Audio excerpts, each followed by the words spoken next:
So this is the first Friday in February, and every year that means one thing: wear red, because it is National Wear Red Day. It is a signature day of the American Heart Association, raising awareness about heart disease and women's health.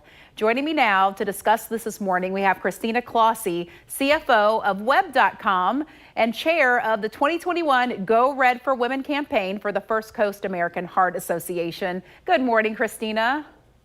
Good morning. You have a big responsibility, and honestly, I've just watched this grow over the years, and women are more aware because of this day about their dangers of getting heart disease.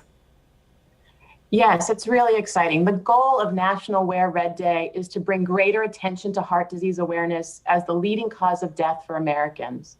Each year, the nation comes together to ignite a wave of red from coast to coast, from landmarks to news anchors, thank you, and neighborhoods to online communities. That's the goal of the entire month of February, which the American Heart Association has dubbed Heart Month, every year since 1964, when President Lyndon Johnson made the official proclamation.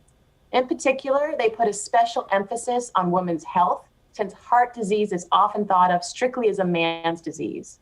While it is the leading cause of death among men, it's also the #1 killer of women, and yet so many women remain unaware.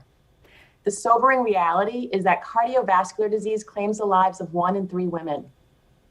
The way the American Heart Association really shines a light on this important issue each year is by asking everyone to wear red on this first Friday of February.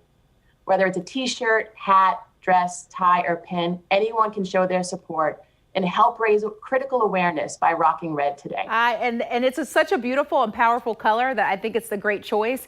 You know, let's talk about it being misunderstood as a man's disease. My mother suffered from a condition, and she really had to fight to make sure that they checked out her heart. At first they were like, oh, it's just stress. Oh, it's nothing. You know, I think women have to realize that we have to be true advocates for ourselves.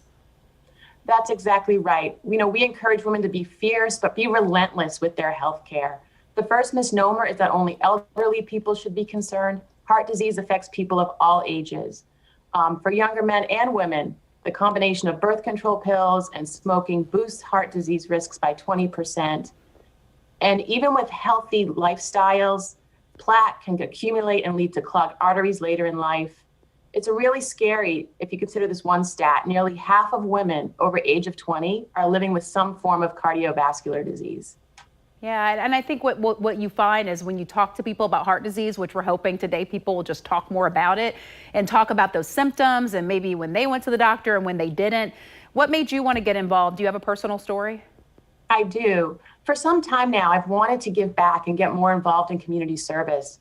There are so many great causes, but after meeting with the team at the American Heart Association, I knew the Go Red for Women campaign is one that I'm truly passionate about. I was unaware that heart disease is the #1 killer of women, that a woman dies from heart disease every 80 seconds, that women are less likely to receive that critical life-saving CPR, and are more likely to be misdiagnosed when suffering a heart attack. The statistics are staggering and worthy of action on their own, but my aha moment came when I learned that women tend to deprioritize and defer their own health needs. That was me. A few years back, I was feeling poorly, but kept delaying going to the doctor due to what I considered other priorities. It ended in a 4-night hospital stay. Wow. It's critical for us to get that awareness out there. It is so true, and it could save a life. So thank you for the work that you're doing, and great talking with you today. Thank you for having me today.